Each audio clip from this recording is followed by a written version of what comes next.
a Gallery por posibilitar estas charlas sobre Caravaggio, y muchas gracias a ustedes por estar aquí. Realmente creo que de Caravaggio es un tema absolutamente apasionante, entre otras cosas, porque creo que lo sentimos muy cercano a muchas de las maneras como nosotros nos relacionamos con el mundo. Quiero decir, frente a una tradición de mucha idealización que venía de épocas anteriores, o que se conservaba por lo menos una corriente idealizante de épocas anteriores y que hacía referencia a tradiciones del pasado. Con Caravaggio nos vamos a encontrar algo que creo que al mundo de hoy, a las personas de hoy, nos interesa mucho, que es una mirada, digamos así, de frente, descarnada, un poco inclusive sin adornos, un poco extrema de la realidad. Yo voy a empezar a compartir la pantalla para que empecemos a ver esta presentación, pero debo decir que necesito, por supuesto, primero hacer un poco una presentación a lo que vamos a hacer, una introducción a lo que vamos a hablar. Quiero decir, no voy a arrancar de una vez a plantear, a mostrar obras de Caravaggio, porque, como saben ustedes, esta primera charla, pues se refiere fundamentalmente a, como aparece en el título que ven ustedes allí, a Caravaggio y los contrastes con la cultura romana de su tiempo, los enfrentamientos que él tiene con la cultura romana de su tiempo. Vale la pena recordar que Caravaggio es del norte, había nacido en la ciudad de Milán.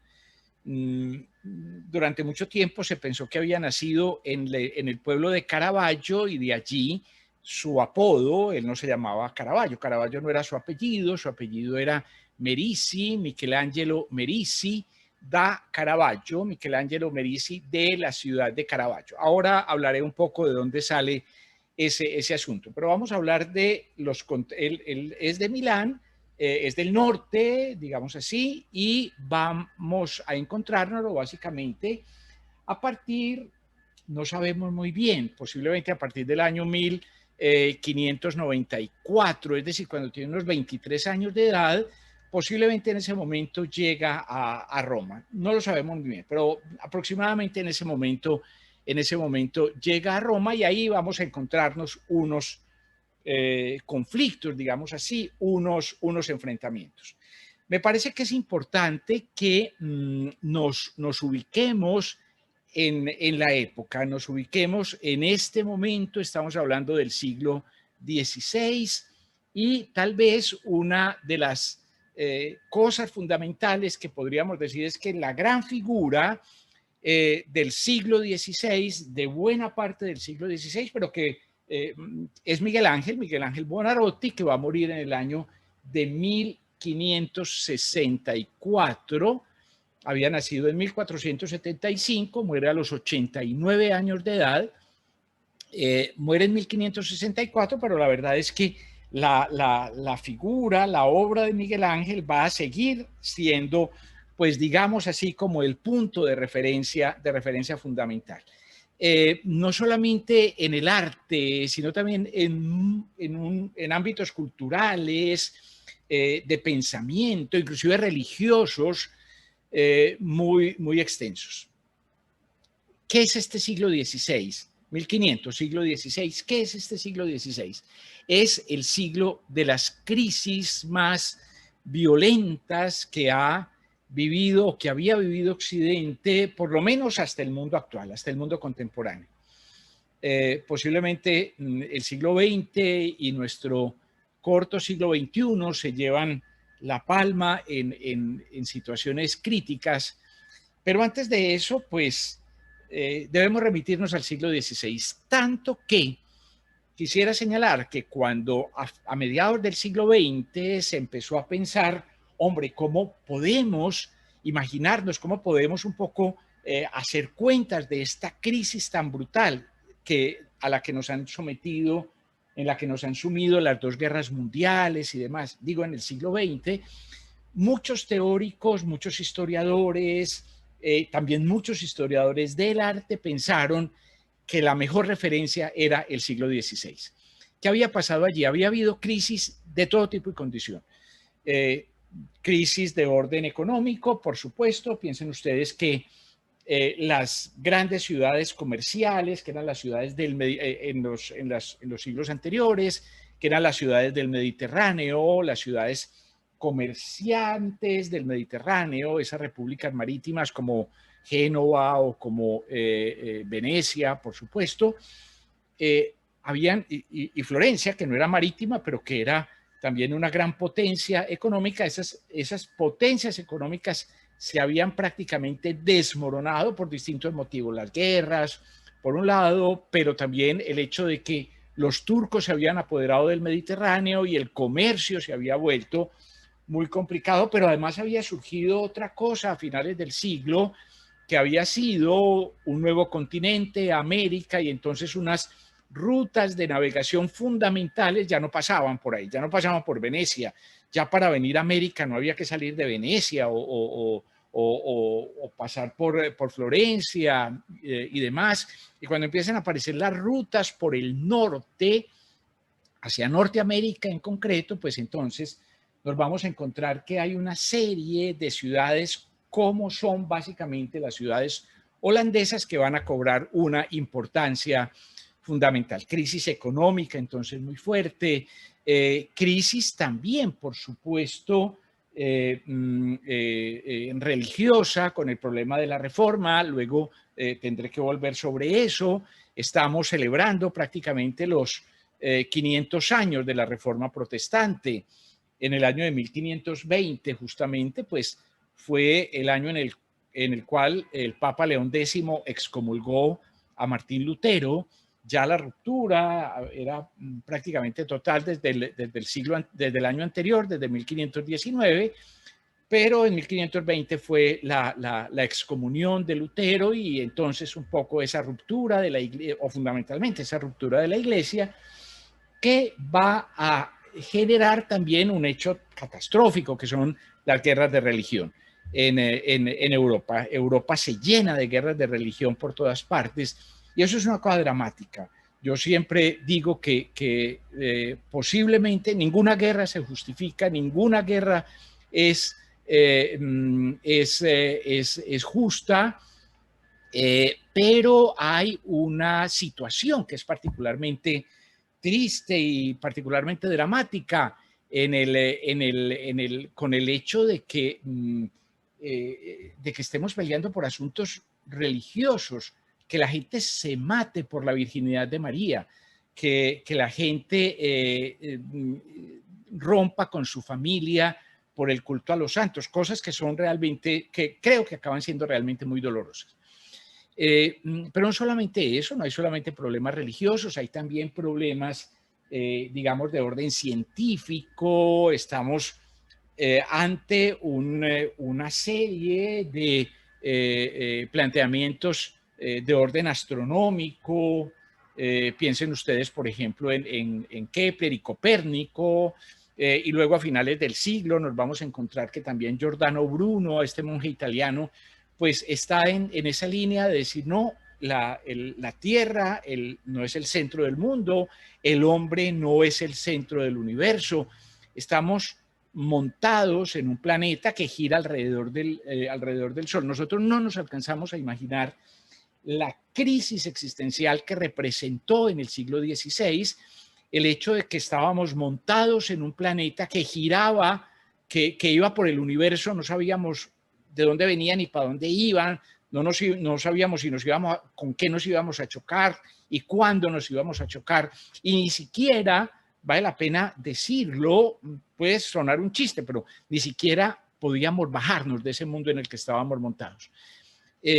una cosa que tuvo una resonancia realmente cultural muy, muy intensa. Y cuando a finales del siglo Giordano Bruno dice, este es apenas uno de infinitos mundos posibles, pues ahí apague y vámonos, como decimos, pues porque entonces, ¿qué sentido tiene la cultura? ¿Qué sentido tiene la religión? ¿Qué sentido tiene la revelación de la que hemos hablado durante tantos siglos? Y todo ese tipo de cosas por el estilo. Seguramente el juicio final de Miguel Ángel es uno de esos momentos, digamos, de hacer cuentas muy profundas con las discusiones religiosas y teológicas que se daban en la época. Uno, ¿por qué se salva? ¿Se salva por la fe o se salva por las obras? Es un poco la pregunta que hay detrás del problema del juicio final. Por supuesto, lo que en buena medida se atacaba, y vamos a ir a estar en Roma, entonces el problema de la iglesia es particularmente significativo, particularmente importante. Se atacaba de manera muy fuerte la posición de la iglesia romana, la posición del papado, etcétera. Y seguramente en ninguna parte como en San Pedro era significativa esa presencia, era fuerte esa presencia. Se estaba construyendo, saben ustedes, se estaba reconstruyendo la Basílica de San Pedro, la antigua Basílica de San Pedro. Todo el siglo XVI estuvimos en esa historia de la reconstrucción de San Pedro. La antigua basílica había sido demolida, acabada de demoler prácticamente. Yo creo que no la tumbaron toda de una vez, pero en la época de Julio II, y se empezó la construcción de esta nueva basílica que se va a demorar como 120 años para ser terminada. Entonces es un poco el símbolo de la iglesia romana y es también, pues vale la pena decir, desde fuera de la iglesia romana, quiero decir desde las comunidades protestantes, va a ser el símbolo por excelencia de la corrupción de la iglesia romana, porque tal vez ustedes recuerdan que uno de los, digamos, de los elementos detonantes de la reforma fueron las indulgencias, el problema de la venta de indulgencias, que había campañas de venta de indulgencias, uno pagaba y le perdonaban el purgatorio, de alguna manera, en último término dicho de manera grosera, pues era eso, y esos dineros, pues básicamente estaban destinados a la construcción de San Pedro, de la construcción de la Basílica de San Pedro. No deja de ser complicado también pensar desde la perspectiva de la historia del arte que estamos frente a una obra extraordinaria, a una obra magnífica, que de alguna manera fue también una de los elementos detonantes de la reforma. Pero la reforma tuvo como consecuencia la contrarreforma.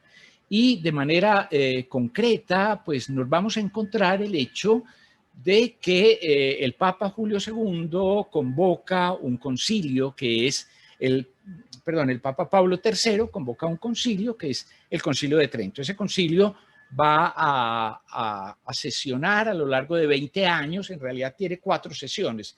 A lo largo de esos 20 años no era tan fácil reunir un concilio ecuménico, un concilio universal, pero finalmente debo decir que en el año de 1563, es decir, el año anterior, a finales, en la Navidad de 1563, se cierra el concilio, termina el concilio, poco antes, unos mesecitos antes de la muerte de Miguel Ángel. Y el concilio de Trento básicamente lo que planteó fue la contrarreforma. ¿Qué significó reformar la iglesia romana?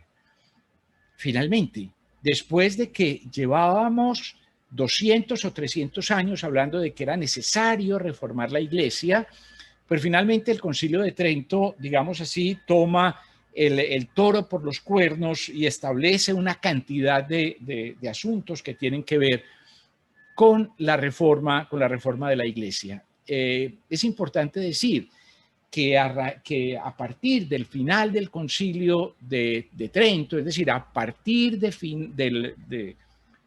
digamos, terminado el concilio, que insisto, termina en el año de 1563, pues viene una época realmente muy austera en la Iglesia Católica romana. No podría decir que todos y que todos los papas y que todos los cardenales, pero sí es una época realmente de mucha austeridad, una época realmente de mucha piedad, de mucho fervor religioso, todo ese tipo de cosas que era lo que se había esperado pues toda la vida que se encontrara en la iglesia, en la institución eclesial. Eso tiene también una presencia importante en el arte. En la última sesión del Concilio de Trento, en el año de 1563, que digo que termina, en esa última sesión del concilio se aprueba un documento sobre el arte religioso. Y en ese documento, pues de las cosas en las que se insiste es que el arte debe, en último término, no se va a decir con estas palabras, el arte debe producir emoción en los fieles, debe conmocionar a los fieles, porque se entiende que pues la experiencia religiosa es una experiencia que no es básicamente intelectual. Esa experiencia intelectual religiosa, espiritual, posiblemente está reservada a un cierto tipo de personas, pero la comunidad en general, la mayoría de los fieles seguramente se mueven con un tipo de experiencia diferente. Es importante, ese documento es importante para todo lo que vamos a señalar a continuación. Viene una época que es una época, digamos, más rigurosa desde el punto de vista espiritual y desde el punto de vista moral, y como digo, desde el punto de vista ascético. Esta es la llamada piedad florentina. Se encuentra en la actualidad en el Museo de la Ópera del Duomo de Florencia, pero durante mucho tiempo estuvo en la Catedral de Florencia, es de Miguel Ángel, posiblemente todos lo recuerdan, y esta piedad pues la había hecho Miguel Ángel pensando en su propia tumba. La hizo pensando que debía ser la escultura que se iba a colocar sobre su tumba, pero no fue así, no la pusieron sobre su tumba, estuvo siempre en la catedral. En la actualidad pues está en el Museo de la Ópera del Duomo, y en la catedral hay una copia. Pero inclusive Miguel Ángel va más adelante todavía, y en los últimos años y en los últimos meses, en las últimas semanas de su vida, está trabajando en esta piedad que es la piedad que conocemos como piedad Rondanini. Esta piedad se encuentra en el palacio, en el Castillo Sforza de Milán. Pero es muy interesante, inclusive si uno la compara con la anterior. Aquí todavía tenemos un Cristo, digamos, hercúleo, con unos brazos fuertes y demás. Claro, uno podría decir, pero mire las piernas, son unas piernas absolutamente, claro, está muerto, ¿no es cierto? Esa presentación del Cristo muerto, pero de todas maneras, miren ustedes lo que nos vamos a encontrar aquí, una cosa que parece más gótica que otra cosa, y que es el resultado de un proceso espiritual muy íntimo de parte de Miguel Ángel, un proceso espiritual que lo lleva en un momento determinado a prácticamente destruir la escultura. La escultura era mucho más grande, era mucho más alta, mucho más fuerte.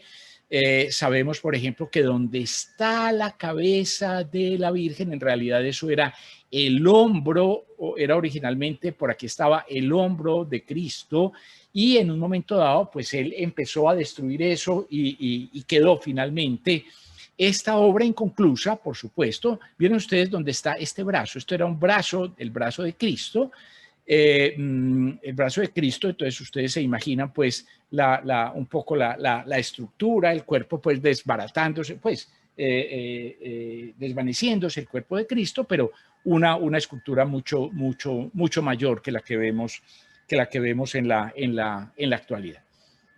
Todo eso me sirve para señalar que, o para insistir que estamos en ese proceso, digamos, de ascetismo. Alguien ha dicho que nunca desde que conocíamos que había historia realmente confiable, que no fuera más o menos legendaria de los papas, posiblemente nunca había habido papas tan espirituales, tan religiosos, tan pobres como los que hubo en ese momento.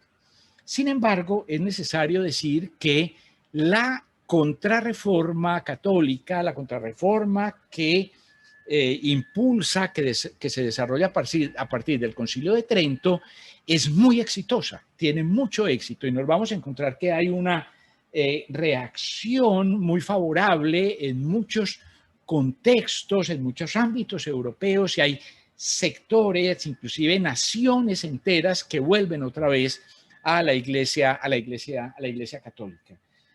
Posiblemente alguien podrá pensar que a alguien le podrá resultar extraño que el sur de Alemania sea católico, mientras que el norte de Alemania es protestante, pero hasta la Contrarreforma, hasta el Concilio de Trento, el sur también era protestante, y es en este momento donde vuelve otra vez al redil de la iglesia católica. En esta época, pues lo que nos vamos a encontrar es, digamos así, justamente el hecho de que la Iglesia Católica vuelve a sentirse triunfante. Y el hecho de volver a sentirse triunfante va a significar que se retoma con mucha fuerza, por ejemplo, el proyecto de San Pedro, de terminar la Basílica de San Pedro, y de, sobre todo, hacer la decoración interior de la Basílica de San Pedro. Aquí tienen ustedes otra vista de la Piedad Rondanini, y es en ese contexto de finales del siglo cuando nos encontramos a Michelangelo Merisi y Caravaggio llegando a Roma, como digo, en ese momento impreciso para nosotros, entre 1594, 93, 94, asentado totalmente, tal vez solo desde el 95, 96. Entonces empecemos a hablar de Caravaggio. Estas son las fechas fundamentales. Nació en 1571 en Milán, nació el 29 de septiembre de 1571 y va a morir en Porto Ercole, de eso hablaremos pues la próxima vez, el 19 de julio de 1610. La familia, este es pues un retrato de Caravaggio, en realidad es de época posterior, es del año de 1621, Caravaggio ya hacía pues 11 años, había muerto, obra de un dibujante que se llamaba Ottavio Leoni, que Leoni se especializó en retratos hechos al carboncillo y con pasteles, así que producen pues esta sensación, digamos así, muy moderna. Veremos luego otro retrato de otro personaje, siempre de Ottavio Leoni. Caravaggio nace en Milán.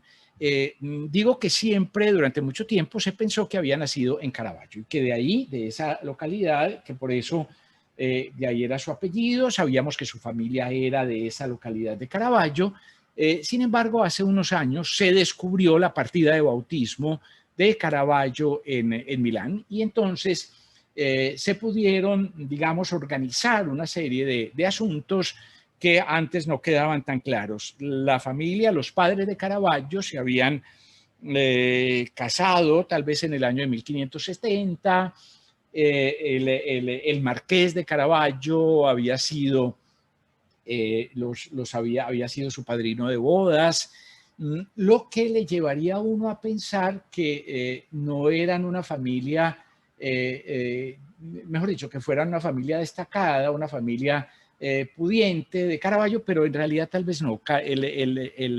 El señor de Caravaggio vivía en Milán y seguramente esta pareja pues pidió, se acercó a él y demás, porque el padre de Caravaggio era de Michelangelo, pues que no había nacido, pues era el señor era, digamos, en cierto sentido arquitecto, en realidad era como maestro de obra y había trabajado para el señor de Caravaggio, él fue su testigo en la boda y demás, y luego nació este muchachito que no es el único hijo de la familia. Sabemos de al menos otros 3 hermanos, una mujer que se llamaba Catalina y después otros 2 hermanos varones, uno de los cuales se hizo sacerdote más adelante. De todas maneras, la familia pues vive en Milán y va a vivir en Milán hasta el año de 1577, es decir, cuando este muchachito tiene 6 años. En ese momento estalla la peste en Milán, una peste terrible, una cosa terrible. Tal vez todos ustedes recuerdan que hay una figura muy importante en la iglesia milanesa que es San Carlos Borromeo, y que San Carlos Borromeo de alguna manera es como el gran patrono contra la peste, porque la peste se ensaña en la ciudad. Él era San Carlos Borromeo o Carlos Borromeo, pues era el arzobispo era cardenal, era el arzobispo de Milán, y en esta pandemia se ha recordado con alguna frecuencia la figura de Carlos Borromeo y digamos sus manifestaciones que eran que acababan siendo bastante avanzadas para su tiempo, que tenían que ver con asuntos de higiene, uso de mascarillas, distanciamiento social, cosas por el estilo.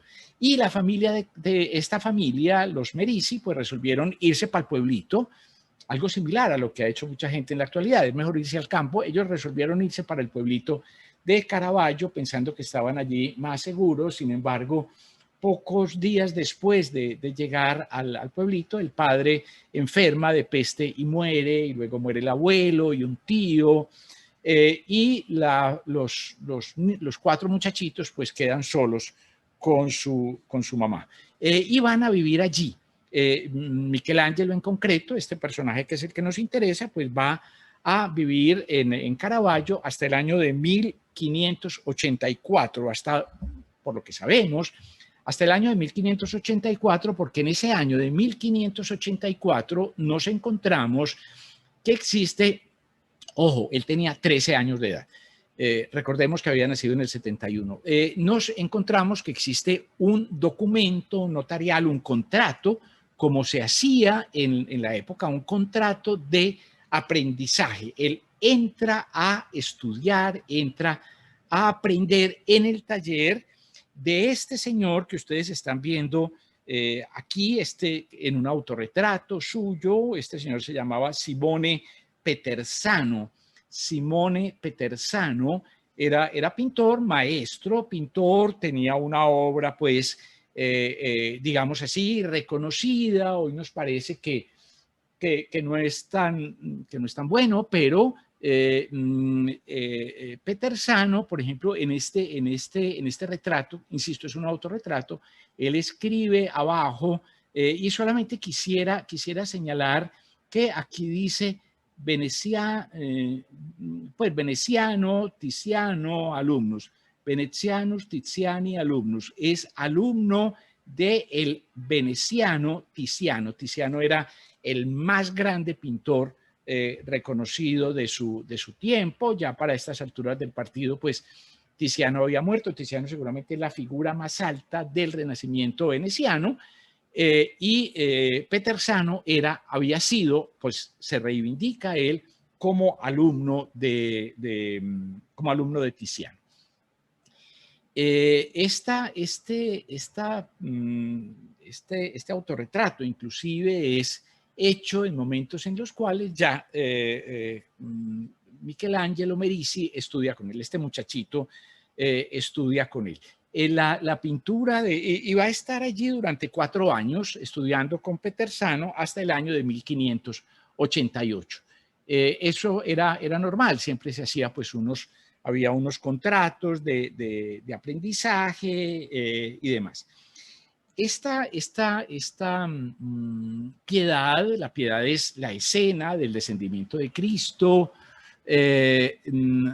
Aquí entonces tenemos pues la imagen de Cristo muerto y todos los que, la María, por supuesto, y las santas mujeres, y después las personas que lo bajan de la cruz y demás, y lo están preparando pues simplemente para sepultarlo. Esta pintura es justamente de esa época, es realizada entre 1584 y 1588, que son justamente los 4 años en los cuales Caravaggio trabaja con Simone Petersano en el taller de Petersano. Petersano es un artista que tiene mucho color, seguramente en esta reproducción no se ve, un color que es herencia de los venecianos, pero estamos hablando de un arte que se ha hecho más formalista, le interesan mucho los elementos anatómicos, hay mucha insistencia en la línea, estamos moviéndonos en eso que ha sido llamado, que llamamos el manierismo, que es el periodo posterior al Renacimiento. El Renacimiento, digamos, en ese sentido que hablamos de Rafael o de Botticelli y demás, eso se acaba hacia 1520 y empieza este otro periodo que llamamos el manierismo.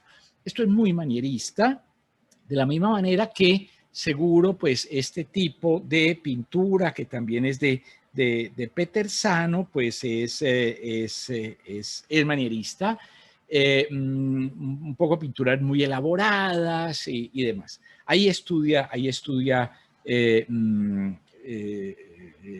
Michelangelo Merisi con el maestro Petersano, y sabemos que está hasta el año de 1588. Y luego, pues, quiero decir, viene un periodo en el que no sabemos prácticamente nada. Por lo menos durante los siguientes 4 años, entre 1588 y 1592, no tenemos ninguna información distinta a saber que a finales de noviembre de 1590 se murió la mamá. Se murió la mamá de Caravaggio. Él tenía 19 años. En ese momento, pues, pierde también a su madre, pero no sabemos qué está haciendo, no sabemos con quién está trabajando, no sabemos en realidad nada más. Sabemos que tiene algunos intereses, que hay algunas cosas que parece que le interesan a algunos artistas, que parece que le interesan algunos artistas que son de la región de Venecia, o que son de los alrededores. Este es un cuadro que se trae a veces, pues que se menciona a veces como en ese tipo de intereses, en ese tipo de relaciones, pero no sabemos realmente mayor cosa acerca de lo que hace Caravaggio en esta época. Sabemos que tal vez, mejor dicho, creemos que tal vez en el año de 1592 se traslada a Roma, pero la verdad es que la primera prueba, digamos así, concreta de que Caravaggio está en Roma es apenas del año de 1596. 1596. Ciertamente en el 94 estaba en Roma, pero no sabemos si de manera estable por primera vez o simplemente había pasado, había ido y vuelto, no lo sabemos, no existe ninguna documentación al respecto. Solamente en el año de 1596 nos encontramos una prueba que es relativamente indirecta, y es un señor que años después, una persona que años después, en una declaración, digamos, notarial, juramentada, dice que él lo conoció en el año de 1596, cuando vivía establemente en el taller de tal otro artista, ¿no es cierto? Que estaba trabajando con tal otro artista en su taller.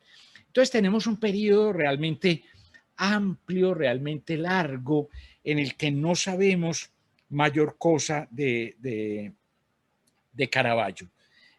Por lo menos entre 1588 y 1592, y es posible que eso se extienda hasta 1596, lo que significaría que tenemos realmente 8 años en los cuales pues no sabemos mayor cosa de cómo se movía y qué hacía, y un poco lo que vamos a ver en primer lugar es pues que hay una serie de obras en las cuales pues nos vamos a tener que aproximar de alguna manera indirecta. Esta pintura, esta naturaleza muerta con flores y frutas, es quizá del año de 1594 y ha sido atribuida a Caravaggio. Es una pintura grande, esta pintura mide 1,84 metros de ancha. Está en la Galería Borghese de Roma, que va a ser un lugar muy importante para Caravaggio. De eso hablaremos más la próxima vez, cuando él tiene más relaciones con el cardenal Scipione Borghese. Todavía no las va a tener en lo que vamos a hablar el día de hoy. Esta pintura entonces generalmente se atribuye a Caravaggio. La Galería Borghese considera que es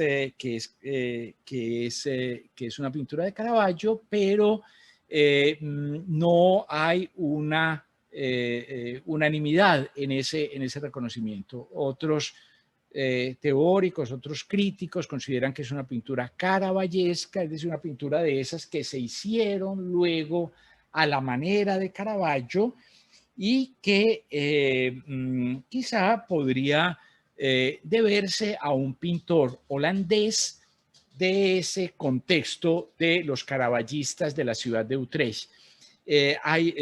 Nosotros no tendremos tiempo de hablar de eso, pero es una, entre otras cosas porque no se refiere a Caravaggio, es una de las influencias, de las consecuencias de la obra de Caravaggio.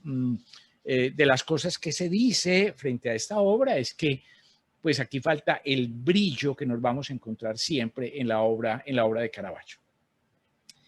Bueno, de todas maneras, Caravaggio está en Roma, bien sea en el año 94 o poco antes o poco después, pero parecería que desde el año 94 va a estar ya de manera estable en Roma y va a empezar a trabajar con este personaje que tienen ustedes aquí, un personaje, un pintor que tiene un nombre bastante curioso, se llamaba Antiveduto Grammatica.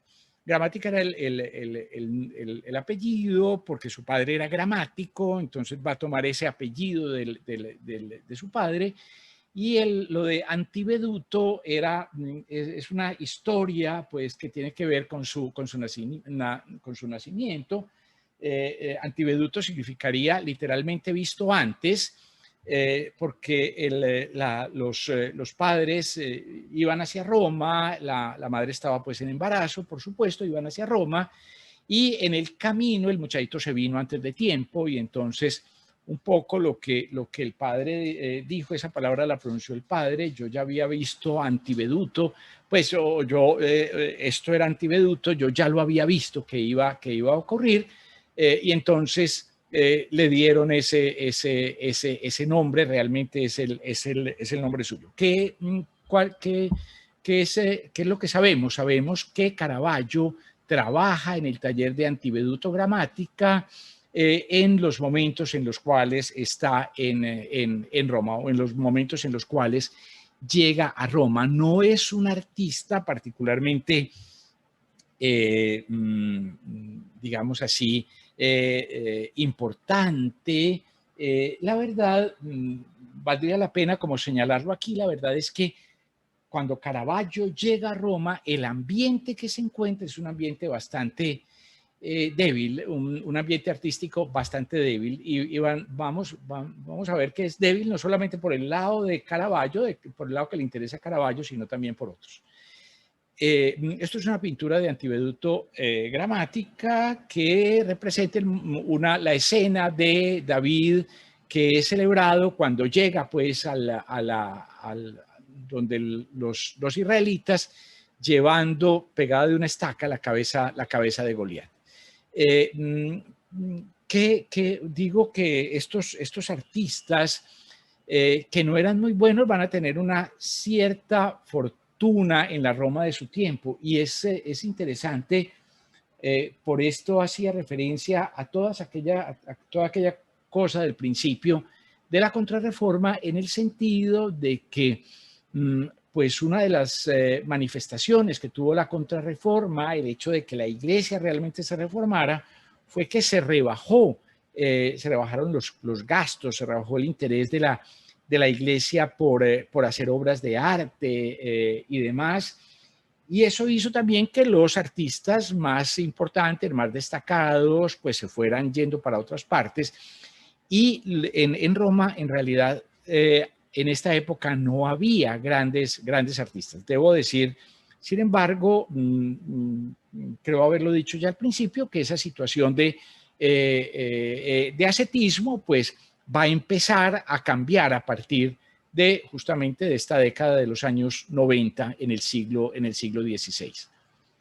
Seguramente la figura más destacada de la época es este señor que se llamaba Giuseppe Cesari, y Giuseppe Cesari era conocido como el Caballero de Arpino por la localidad de donde él era originario, donde además tenía un amplio territorio, era casi que una especie de señor feudal en Arpino.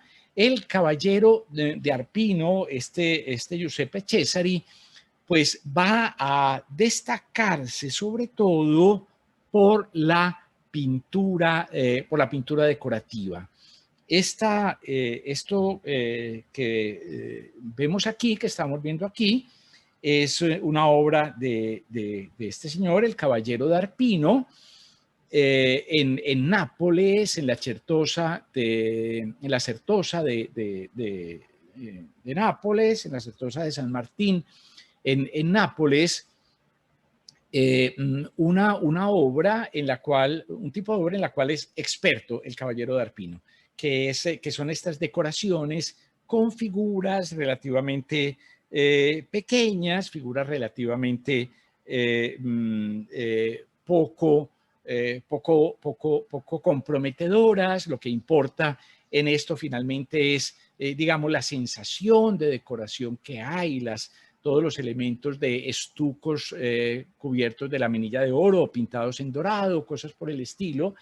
Es bueno decirlo porque también con frecuencia alguna vez se ha mencionado el hecho de que pues el Caballero de Arpino era el personaje que estaba encargado en ese momento fundamentalmente de la decoración interior de la Basílica de San Pedro y en concreto de la cúpula de Miguel Ángel.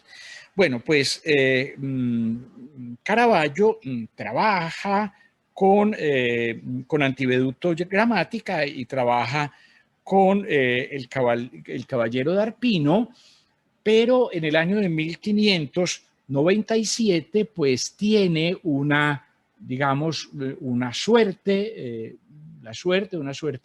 realmente muy grande para un artista en este momento, que es el conocer a un personaje que es un cardenal, que es el cardenal Francesco María del Monte.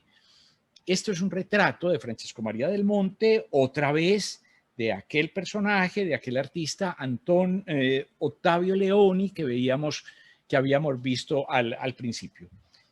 Francesco María del Monte, este cardenal, es un personaje muy importante. Cuando Caravaggio lo conoce. Del Monte tiene 48 años. 48. Sí, tiene 48 años. Y es una figura central en la iglesia romana. Solo quisiera señalar esto, pues había sido hecho cardenal desde mucho antes, había sido hecho cardenal tal vez unos 10 o 12 años antes, y va a participar. Le puede parecer a uno extraordinario, pero va a participar ni más ni menos que en 8 conclaves, va a participar ni más ni menos que en la elección de 8 papas sucesivos. Hay un tema en el que aquí no podemos entrar, no es necesario que entremos, no lo necesitamos para el tema nuestro de Caravaggio, pero la primera parte del siglo, sobre todo del siglo XVII, va a ser una época muy inestable en el papado porque hay elecciones y elecciones y elecciones, pues los papas se mueren con mucha frecuencia. Hubo un año en el que hubo 4 papas, por decir alguna cosa. Inclusive en el penúltimo conclave en el cual participó el cardenal Del Monte, que fue el conclave de 1621, todavía va a participar en otro después de ese, porque muere en 1626. En el conclave de 1621 va a ser él el candidato por excelencia para ser papa, pero según un uso de la época, el rey de España lo veta. El rey de España era Felipe IV, lo veta, y entonces eso existía. Los reyes católicos o los emperadores católicos vetaban a veces a determinados cardenales que consideraban que estaban contra sus intereses. Bueno, pero me interesa hablar, o me interesa traer a cuento a Francesco María del Monte, porque este señor es uno de los más importantes intelectuales de su tiempo, un hombre riquísimo, por supuesto, y uno de los grandes coleccionistas de su tiempo, y va a ser Francesco María del Monte, va a ser este señor el que va a introducir a Caravaggio, digamos así, en la alta sociedad, es una manera de decir, pero en los altos círculos eclesiásticos y artísticos de la Roma de su tiempo. Lo va a apoyar, lo va a impulsar mucho, va a tener muchas de sus obras. En muchos casos, pues, en algunos casos lo mencionaré, en otros pues no es algo que nos interese demasiado. Pues en algunos casos, o en muchos casos, mejor dicho, de las obras que tenemos de Caravaggio, tenemos que expresamente se reconocen y que se señalan en los archivos del Cardenal del Monte, en el testamento del Cardenal del Monte, etcétera. Es decir, él tenía realmente una gran confianza y un gran interés en la obra de Caravaggio. También el Cardenal del Monte va a ser uno de los, digamos, de los responsables de una transformación que va a haber en el estilo de Caravaggio, como veremos un poquito más adelante. Pero déjenme decir, y de nuevo aquí, pues debemos hacer una especie de paréntesis para decir pues que Caravaggio no es el único que llega a Roma, ni cuando llega es tampoco el más importante de los que llegan. En el año de 1592, tal vez, llega a Roma un personaje que viene de Bolonia, también del norte, un pintor que viene también del norte, que se llama Aníbal Carracci. Esto es una pintura de Carracci, una pintura que se encuentra actualmente en el Louvre, una pintura gigantesca. Esto mide 4 metros de altura, había sido comisionada por la ciudad de Reggio Emilia, y es pues la Virgen que se aparece a San Lucas y a Santa Catalina de Alejandría. Pero lo estoy trayendo a cuento para decir que Carracci y la escuela boloñesa, de eso tampoco nos podemos meter por ese lado, pero la escuela boloñesa de pintura de la segunda mitad del siglo XVI va a ser importantísima y va a representar como una especie de respuesta al manierismo que impera en muchas. Es una forma de manierismo, pero un manierismo que es mucho más clásico, mucho más clasicista, si quieren ustedes, lo que nos vamos a encontrar aquí. Interesante, es sumamente interesante el hecho de que estamos en el momento de la contrarreforma, estamos con artistas que trabajan en el ámbito católico. Valdría la pena decir que Boloña, esto es escuela boloñesa, he dicho, de la ciudad de Boloña. Boloña es parte de los estados pontificios, es la ciudad más importante del papado después de Roma. Entonces hay una presencia pues grande en ese sentido, pero inclusive pues valdría la pena decir que hay una cantidad de obras pues muy importantes que son hechas inclusive en Roma, hechas inclusive para el ámbito católico. Esta escultura que se llama la elección de Hércules o la decisión de Hércules, es Hércules decidiendo, digamos, entre el bien y el mal. El hecho no deja de ser, es muy interesante y por supuesto tiene una connotación, digamos, simbólica importante, pero lo que quiero decir es que esto es arte, que uno podría decir es arte que se remite fundamentalmente a la mitología, con este interés que hay por la anatomía masculina y femenina, por supuesto. Pues esta pintura es hecha para el cardenal Odoaldo Farnesio por Aníbal Carracci.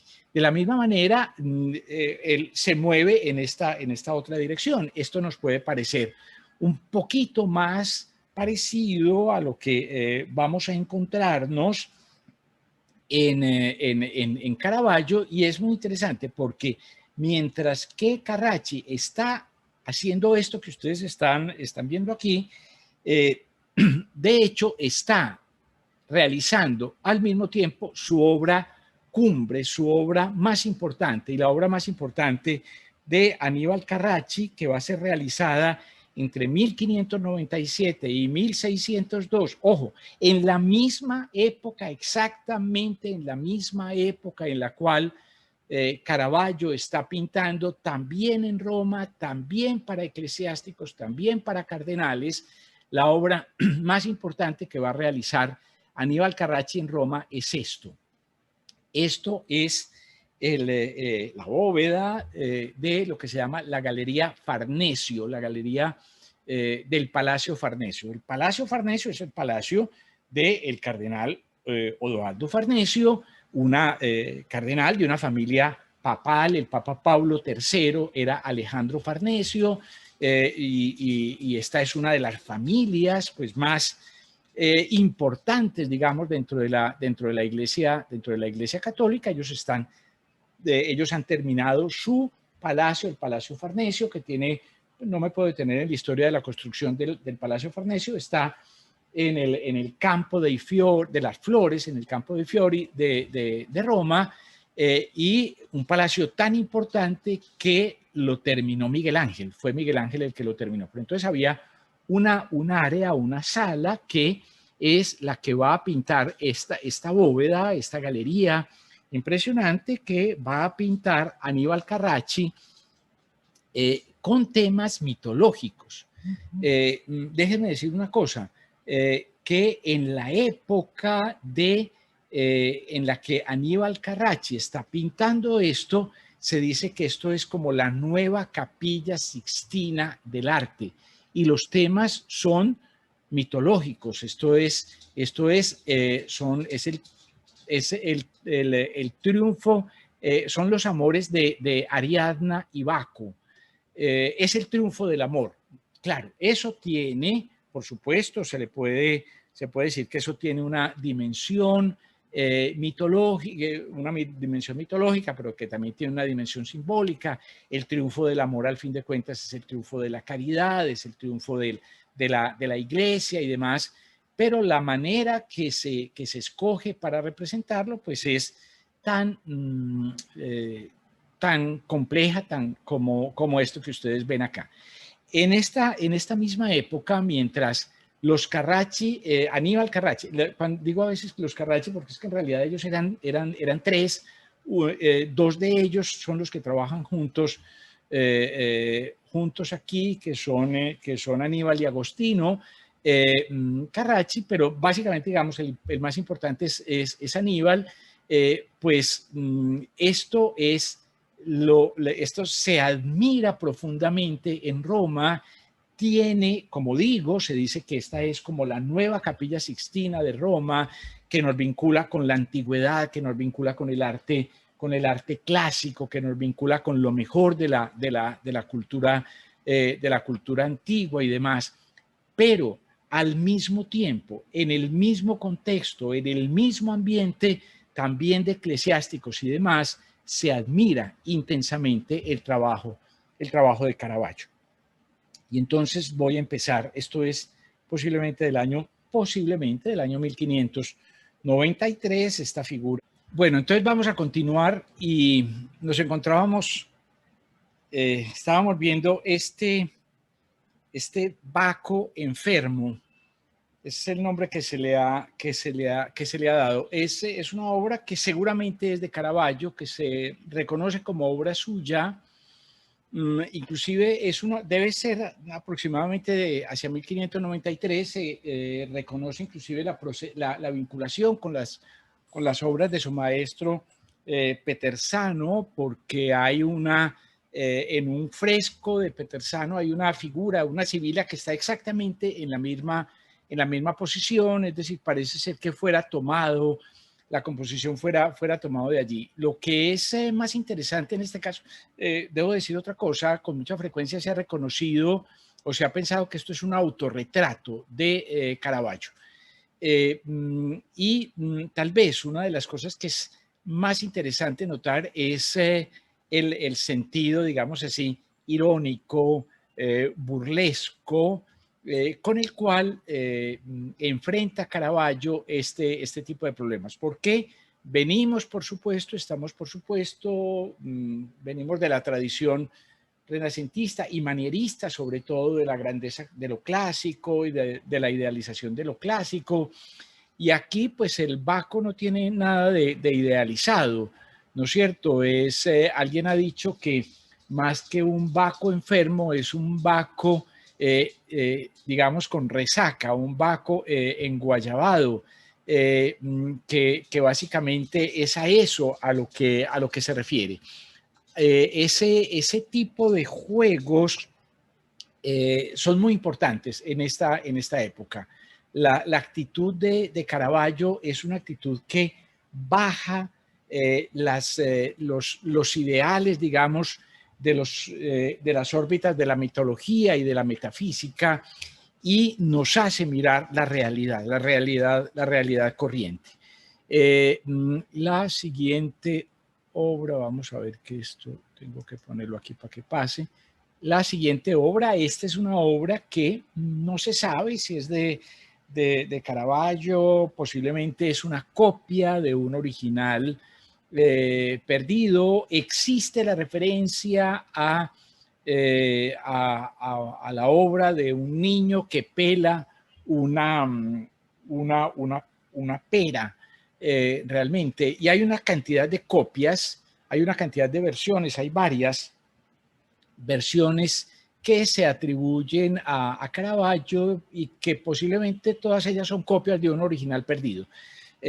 Porque las fuentes antiguas nos hablan de un cuadro de Caravaggio que era un niño con una camisa blanca abierta que pelaba una una pera, como he dicho, y ninguna de las copias que tenemos, el niño está pelando una pera, ¿no es cierto? Pela otra cosa distinta. Y además, pues, bueno, evidentemente aquí hay un interés por elementos lineales que no nos vamos a encontrar después en Caravaggio. Claro, uno podría pensar que aquí estamos en los comienzos, aquí estamos en los inicios, y que eso es algo que va a descubrir luego más adelante.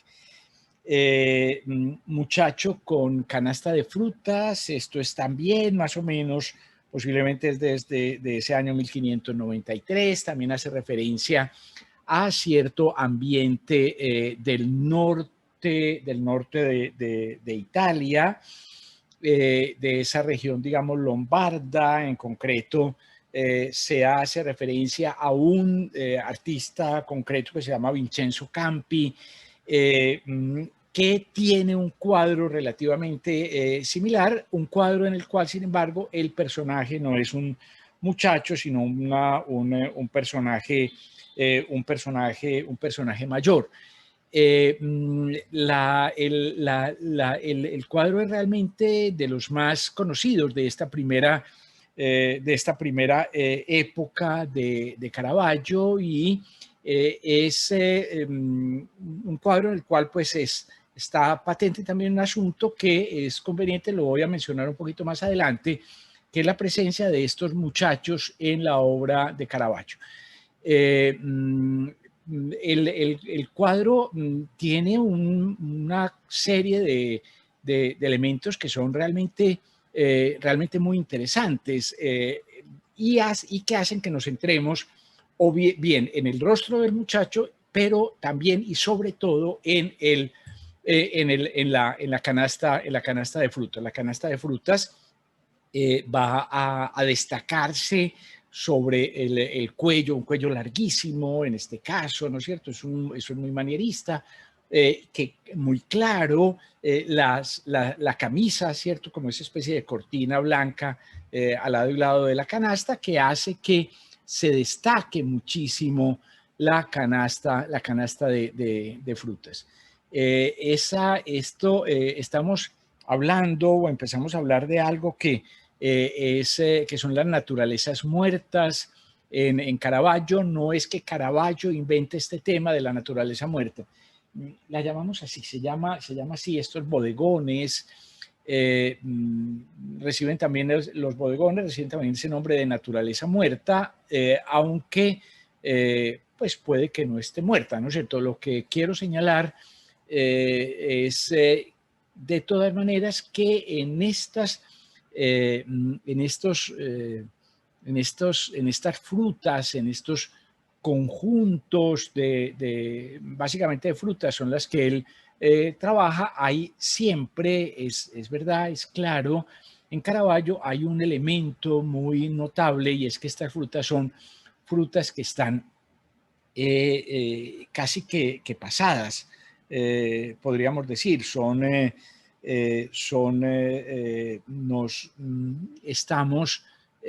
nos llaman mucho la atención las frutas, pero cuando las empezamos a detallar, pues vemos que son frutas que ya están muy maduras. Ustedes ven, por ejemplo, estos higos que están tan maduros que ya se han abierto. En algunos casos nos vamos a encontrar, por ejemplo, la hoja, ¿no es cierto?, que ya se está marchitando. Las uvas evidentemente son también uvas, digamos, sobremaduradas. Y eso puede haber aquí un elemento simbólico interesante, que es digamos así, entre la frescura de la juventud y la presencia de la muerte. En último término, es eso. ¿No es cierto? El muchacho tiene aporta, digamos, ese elemento de la vida, de la frescura, mientras que las frutas nos ponen la otra cara de la moneda. Estamos en un contexto donde los símbolos van a ser muy importantes, y donde quisiera decir, uno podría señalar que hay argumentos también muy claros para pensar que este tipo de trabajos podían ser interesantes mm, mm, interesantes para el ámbito religioso, el ambiente religioso en el cual nos vamos a mover y en el cual se van a mover estas obras. Esto se llama Muchacho mordido por un lagarto. En efecto, es un lagarto que está en medio de las frutas y demás. Yo creo que aquí una de las cosas que más se pueden destacar es el virtuosismo del trabajo de Caravaggio. Una de las cosas que se consideraban más importantes para el trabajo de la gente que hacía bodegones era este tipo de cosas, era ser capaces de lograr este tipo de transparencias. Es que tenemos este vaso, este florero perfecto en cristal, perfectamente transparente, perfectamente translúcido, y sobre él inclusive se espeja pues la pared la ventana que está detrás, digamos, detrás de nosotros.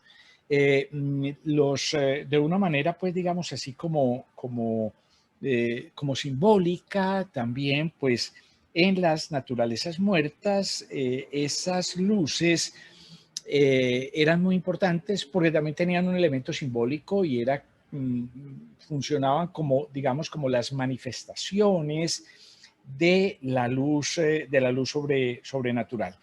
Eh, mm, el cuadro, sin embargo, quisiera decir, tiene un elemento que me parece que es muy interesante, que vale la pena destacar, y es el hecho, justamente esa luz que hay en el fondo del vaso va a hacer que se trastoque, digamos así, la iluminación del cuadro.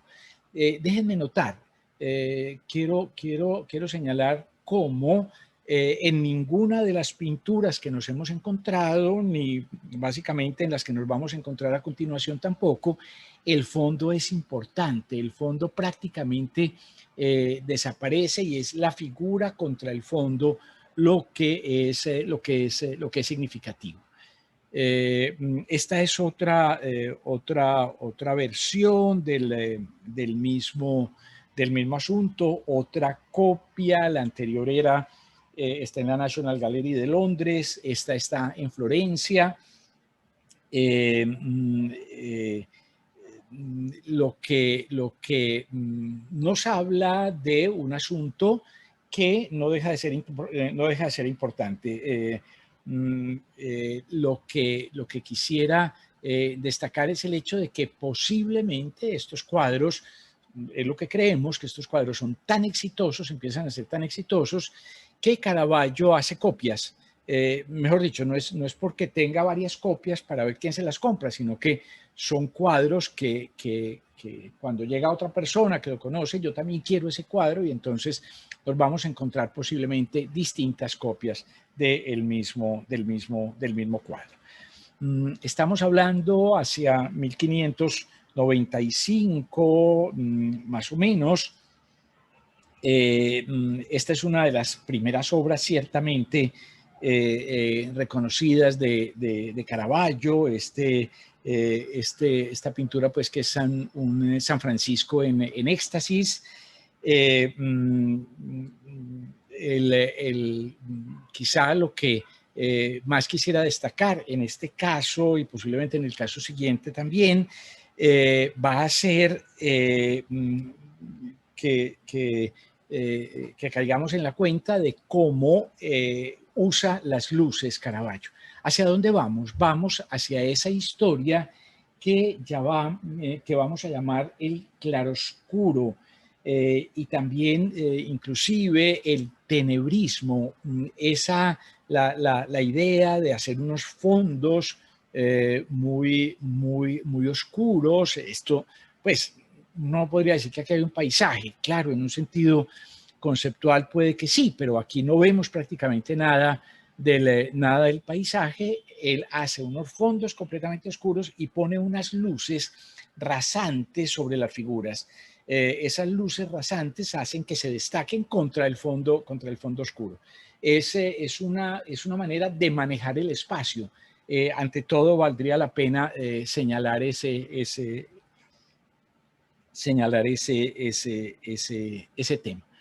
Pero también inclusive acá, en esta pintura, que son los músicos que se encuentran en el Museo de Arte Moderno de Nueva York, pues en este caso ocurre lo mismo, ocurre que el fondo no hay nada.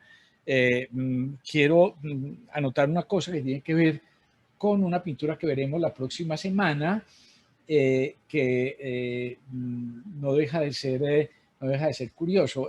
Alguno de los que comisionaban obras, de los comitentes, de algunos de los clientes que le encargaban una obra a Caravaggio, en algún día le dijo, yo le pagué a usted por un cuadro y usted no pintó sino la tercera parte, porque todo el resto de la pared está vacía, ¿no es cierto? Ese tipo de asuntos, pues, es interesante. Aquí tenemos una escena que de nuevo pues nos habla de esas personas comunes y corrientes, de estos muchachos comunes y corrientes que nos vamos a encontrar tanto en la obra de Caravaggio y que tienen un poco como ese carácter relativamente como enfermizo.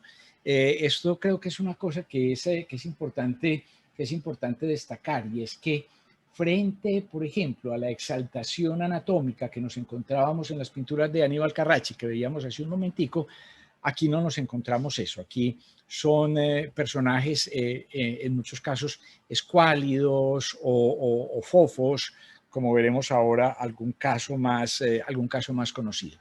Vamos a encontrarnos luego pues una serie de pinturas que tienen que ver con este tema de la adivinadora de la suerte.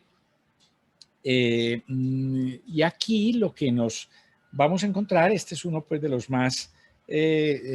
más conocidos.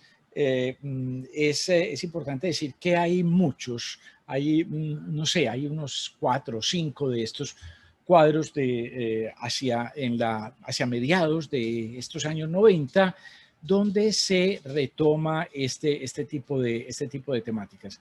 Pero miren,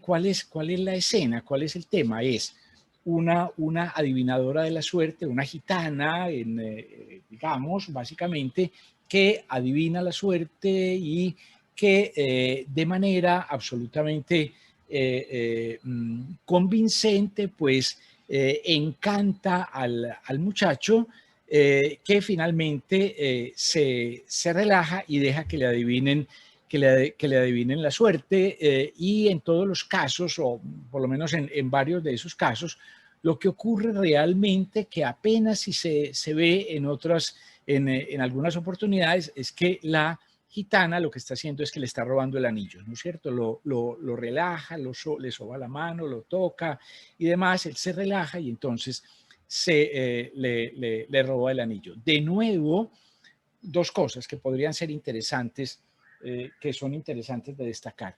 Primero, la mirada de personajes absolutamente corrientes, absolutamente normales, para nada idealizados. Y por otra parte, también una historia a través de la cual nos encontramos que una historia en la cual nos encontramos que si miramos la realidad, que si la miramos de frente, la realidad está llena de enseñanzas y está llena también de simbolismos. Porque aquí lo que en último término, pues de lo que en último término se puede estar hablando también, se puede leer también sin necesidad de caer como en una especie de sobreinterpretación, es el hecho de que digamos, un mensaje moral. Usted tiene que mantenerse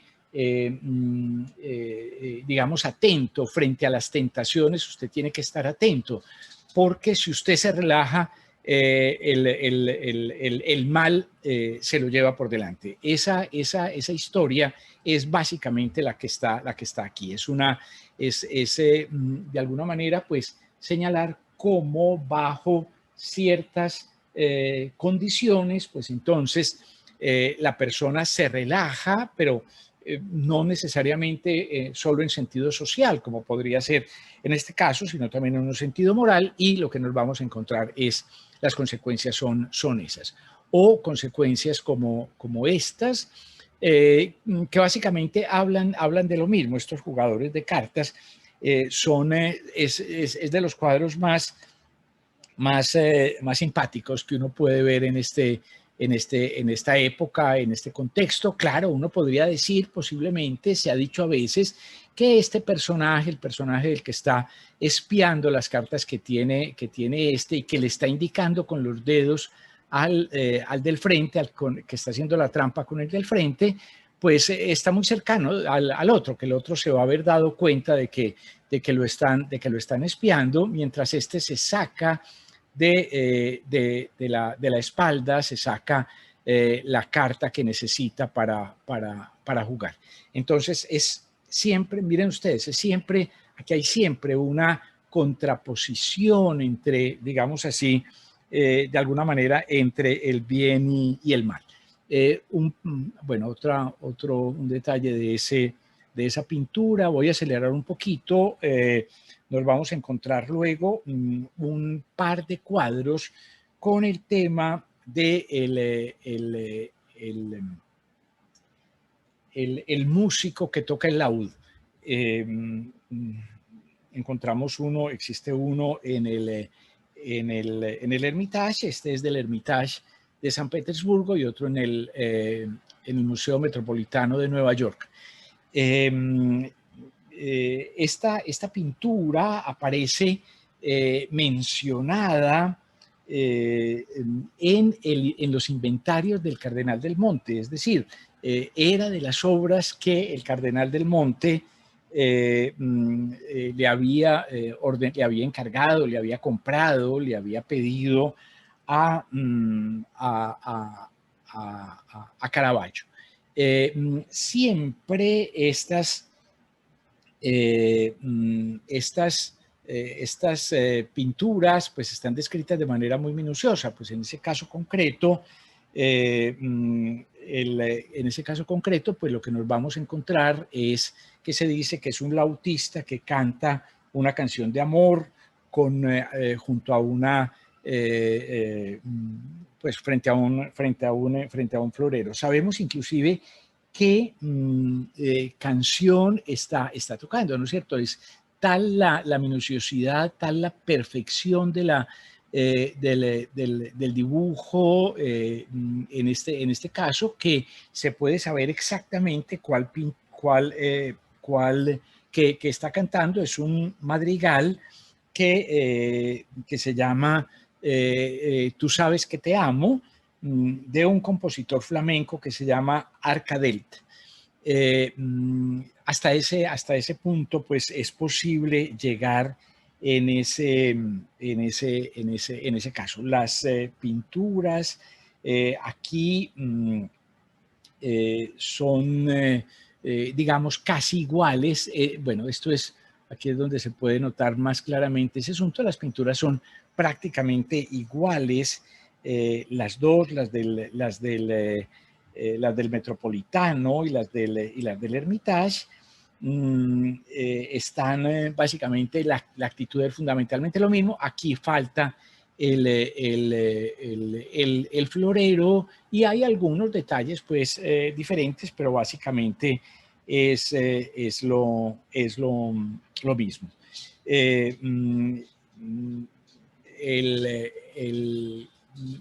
Estas figuras son siempre unas figuras bastante, digamos, bastante andróginas, unas figuras como entre masculinas y femeninas, y eso posiblemente puede señalarse también inclusive frente a un caso como este, que es quizá el cuadro más famoso pues de todo este de todo este conjunto. De nuevo, es tal vez un cuadro quizás el año 96, es de nuevo Bacco, pero un poco como nos hemos encontrado siempre, pues es un Bacco que acaba siendo pues una especie de visión sarcástica de la antigüedad. Este Baco no es el dios olímpico que nos habíamos encontrado en el Renacimiento, inclusive en el siglo, en el manierismo a lo largo de todo ese siglo XVI, sino que es más bien una especie, es un personaje, es un muchacho bastante vulgar, regordete,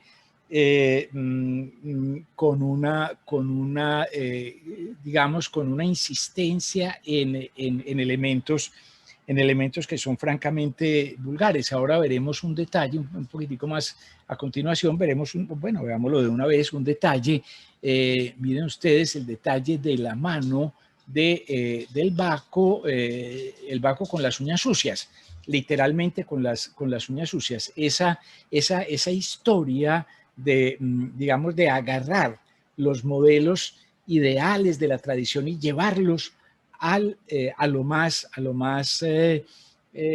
mundano, a lo más concreto, pues es algo parecido a lo que nos encontramos aquí, ¿no es cierto? A lo que nos encontramos en esta, en esta, en esta canasta de frutas, donde claramente aparece eso que ya habíamos dicho, aquí llevado un poco inclusive hasta el extremo. Hay frutas francamente podridas, estas granadas se han abierto, las hojas también se han secado, en alguna parte, no me acuerdo dónde, en alguna parte hay inclusive un gusanito, cosas por el estilo.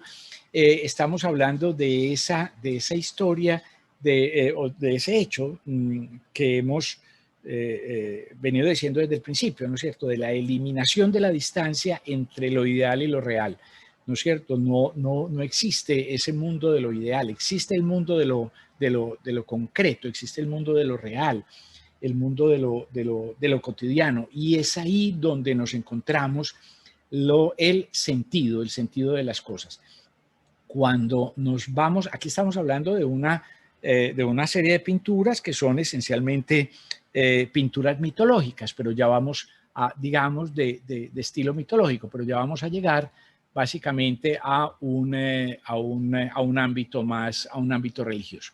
Bueno, rápidamente aquí nos vamos a encontrar de nuevo el tema de la gitana que lee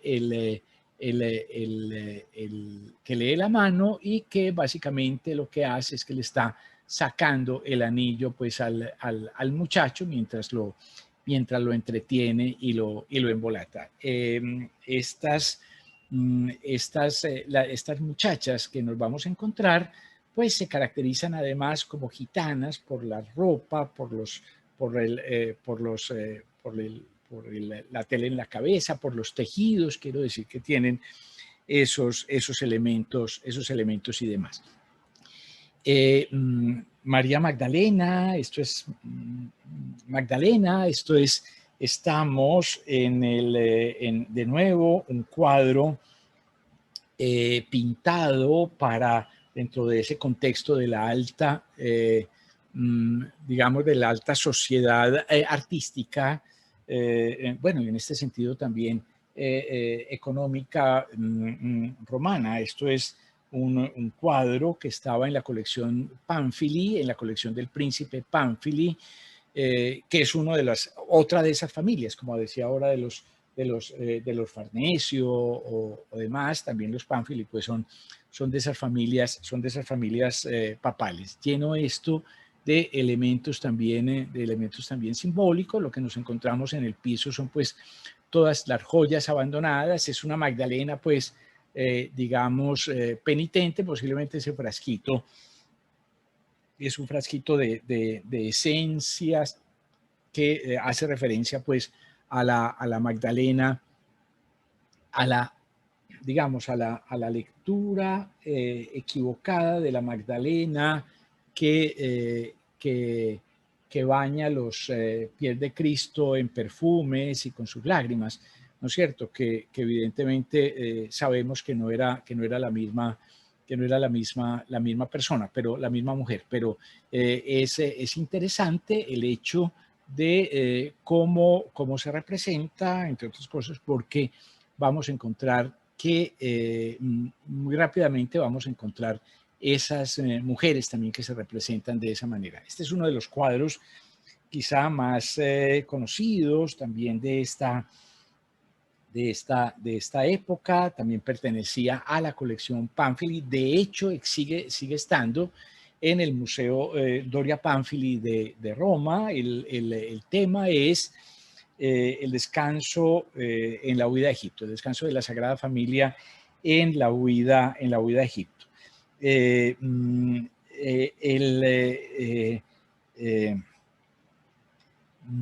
la, la, la historia de la huida a Egipto había llegado a ser pues casi mítica en el arte cristiano, y entonces nos vamos a encontrar, inclusive casi mítica, muchos artistas y en muchas tradiciones literarias se hablaba de que la familia había volado a Egipto, se había trasladado, digamos, por vía aérea a Egipto. Ese tipo de cosas expresamente las había prohibido el Concilio de Trento. Quiero decir, esas exageraciones las había prohibido el Concilio de Trento, y entonces aquí lo que nos vamos a encontrar es una versión de la tradición donde, sin embargo, todo se vuelve concreto, todo se vuelve, digamos, como cotidiano. El paisaje mismo en el que nos movemos, pero también detalles, el burro que se asoma por detrás del hombro de San José, San José que le sostiene la partitura al ángel que toca el violín un poco, digamos, para entretener a la Sagrada Familia. Pero detalles realmente bellísimos. Miren ustedes los pies de San José, son muy interesantes, o esas alas del ángel, esas alas de golondrina del ángel que son realmente fascinantes y que tienen, que rompen con una tradición que había existido de plumas multicolores, de alas multicolores. Los cuadros son llenos de elementos, digamos, de lo más corriente, de lo más común. Un personaje como San José en este caso, y lo vamos a ver en muchas pinturas de Caravaggio de aquí para adelante, es un personaje absolutamente popular, absolutamente concreto, y absolutamente simple, sencillo. Esto nos puede sonar como como si estuviéramos intentando forzar la actualidad de Caravaggio, pero no es así. En realidad, Caravaggio está en una línea, digamos así, espiritual, religiosa, que va a ser muy importante en la segunda mitad del siglo XVI, y que tiene representantes importantes entre ellos, por ejemplo, San Felipe de Neri o San Ignacio de Loyola, que son, inclusive después Santa Teresa también está ahí, que son personajes que hablan de que Dios está en las cosas sencillas. De Santa Teresa, por ejemplo, se recordará aquella historia de que Dios está entre los cacharros de la cocina. Entonces, en las cosas concretas, en las cosas sencillas, miren ustedes las cuerdas del violín del ángel. Se refiere a ese tipo de cosas. Y es bastante curioso, pues, este ángel que necesita partitura para sonar el violín. No deja de haber siempre una especie como de mirada irónica, simpática, etcétera. Bueno, y esta figurita, digamos así, eh, eh, mm, podríamos, de esta parte de la figura, podríamos decir que es eh, eh, mm, mm, digamos, la parte más celestial del cuadro, por decirlo de alguna manera, un poco el cuadro con el ángel, con el ángel que es dentro de la perspectiva, digamos, de la composición renacentista, pues este ángel al revés, este ángel que nos da la espalda, que además parte como una línea blanca, el cuadro en dos, pues de alguna manera pues nos habla de una parte que es más mundana, más del mundo natural, más del mundo material, con el burro, con los elementos pues, del equipaje y demás, mientras que al lado izquierdo, al lado derecho nuestro, perdón, lo que vamos a tener es como ese mundo más espiritual, ese mundo más sagrado que está representado pues en la Virgen y en el niño. Siempre hemos venido encontrando los bodegones. Esta canasta de frutas es aproximadamente de 1597.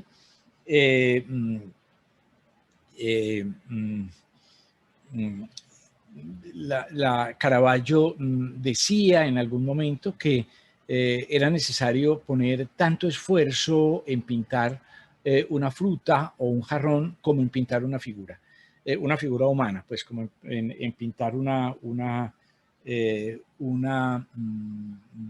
figura humana. Sí, el asunto es muy importante, es muy interesante porque lo que está aquí poniéndose en discusión es algo que ha sido pues característico, que fue característico de la pintura tradicional, que es la división por géneros.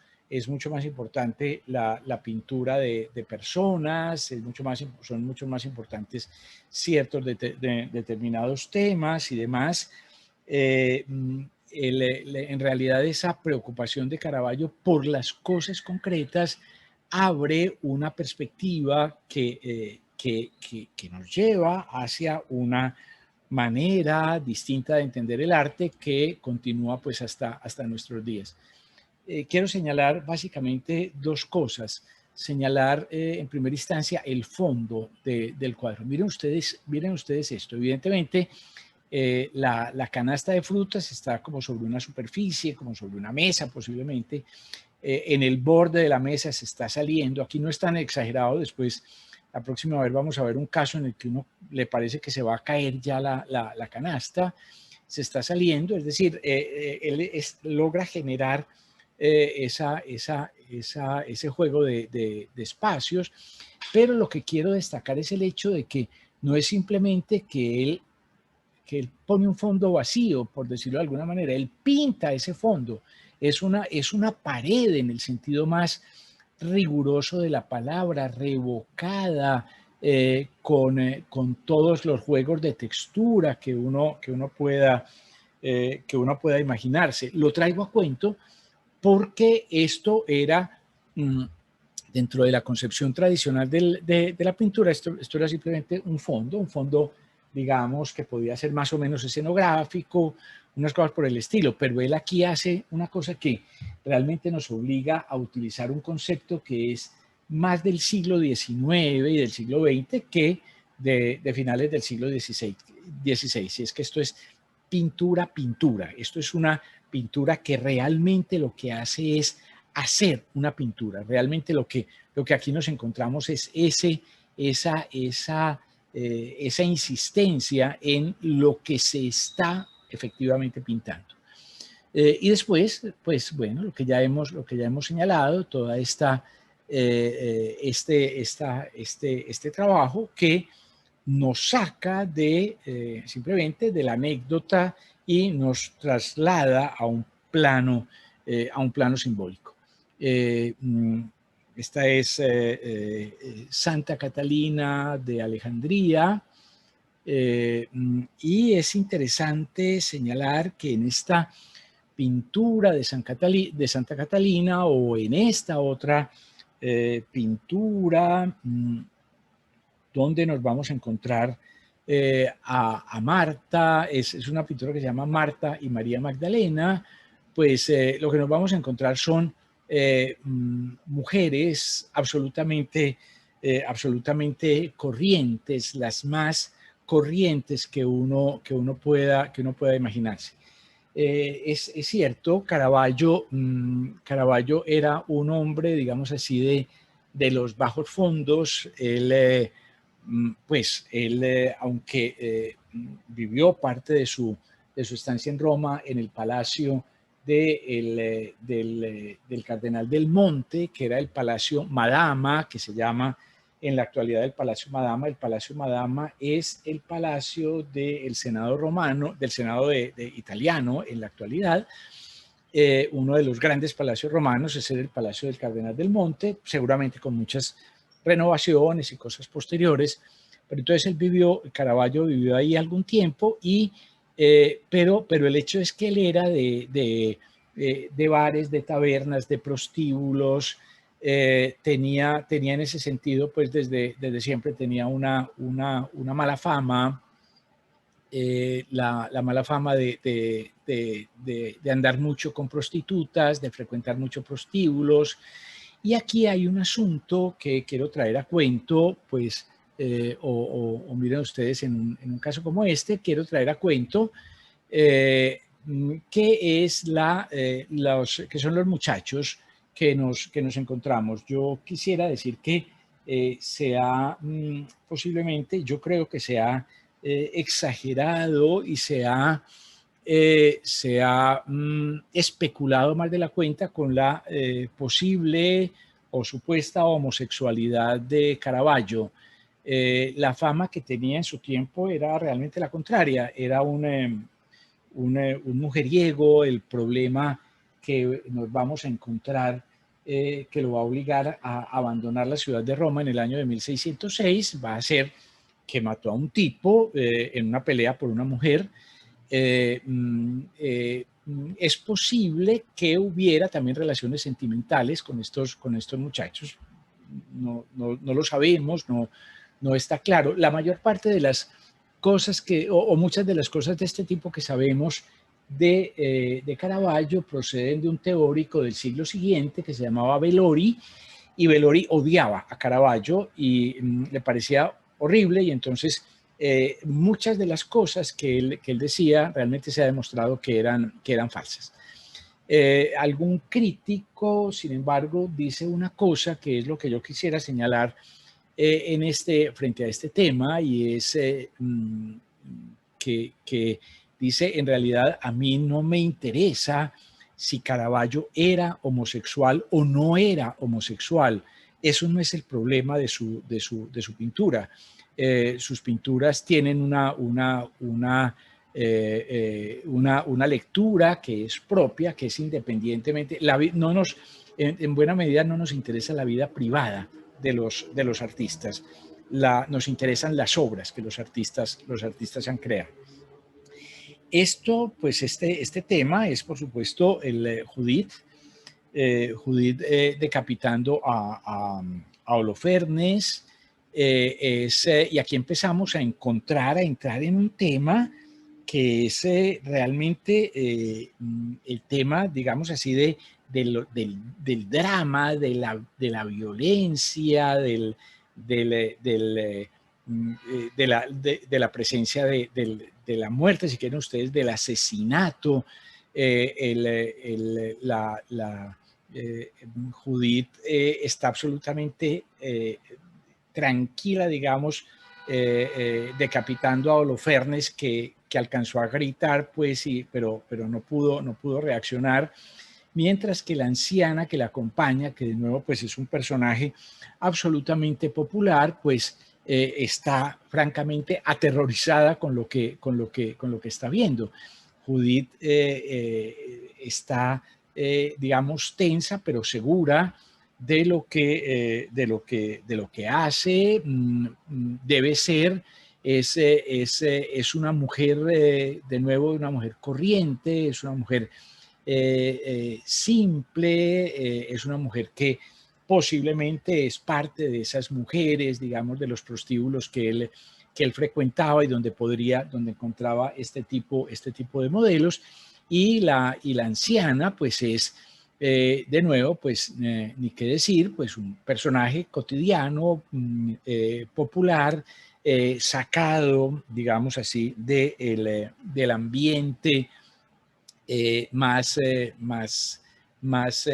vivido, podríamos decir. Lo mismo con esta pintura. Esto es el retrato de una cortesana, o era, quiero decir, el retrato de una cortesana.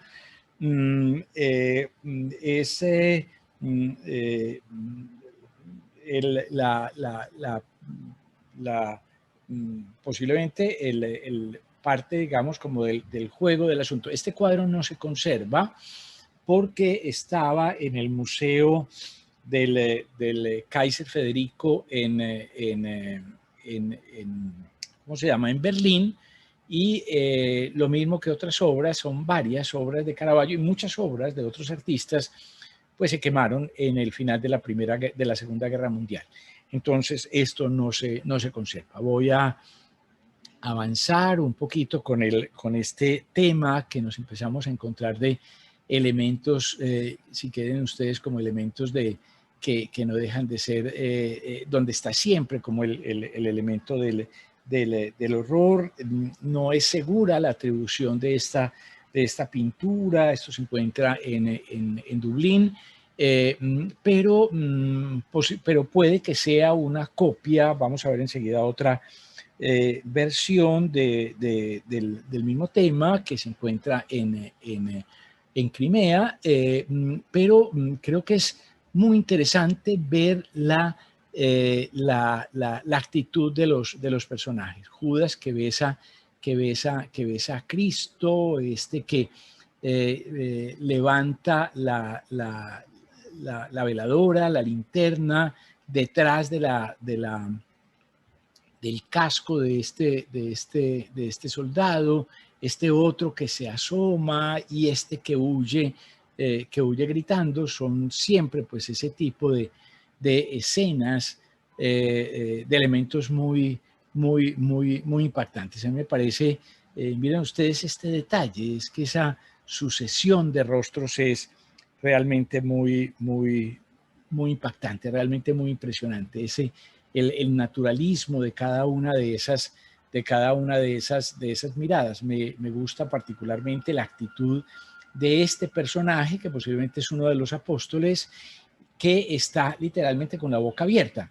Me gusta porque pues tenemos otro caso de una pintura de Velázquez realizada en Roma, cuando una de las cosas que él conoce en Roma, estoy hablando del viaje que Velázquez hace a Roma, si no me falla la memoria, en 1628, 1630, y en la fragua de Vulcano hay literalmente, cuando Apolo aparece en la fragua de Vulcano, hay literalmente uno de los trabajadores de la fragua así, con esta misma actitud, boquiabierto, en ese caso pues por la aparición del Dios. Pero es esa captación de una mirada, de un momento absolutamente preciso, o que grita, la idea del el gesto, esa especie de sonido silencioso aquí es muy interesante. Y existe esta copia o esta otra versión, esta versión que digo se encuentra en el Museo de Odessa, en Crimea. Es incierta, pero la verdad es que simplemente pues sirve para señalar que también de esta pintura hay una serie importante de copias. No sabemos si esto realmente es o no es de Caravaggio. Esto es una pintura al fresco que ha sido atribuida a Caravaggio. Está en una villa romana que se llama la Villa Boncompagni Ludovisi, y resulta que esa villa Boncompagni Ludovisi fue adquirida por el cardenal del Monte en el año de 1596. Entonces, quien sostiene que esta representación, que son Júpiter, Neptuno y Plutón, estamos hablando de los dioses romanos, pues entonces se sostiene que esto es obra de Caravaggio. No hay seguridad, en realidad, si fuera así, sería la única obra, perdón, la única obra al fresco que hubiera pintado Caravaggio. Voy a terminar con 4 obras finales para dejar un tema que quería cubrir hoy, pero quedará para la próxima vez. Esta pintura, que ciertamente es una obra suya, realizada entre 1598 y 1599, de la Medusa, ¿no es cierto? La cabeza de la Medusa, es la cabeza decapitada, vean la sangre, es ya pues cuando el héroe pues ha decapitado a la Medusa. Ay, hombre, se me fue. Bueno, no importa. Cuando ya ha decapitado a la Medusa,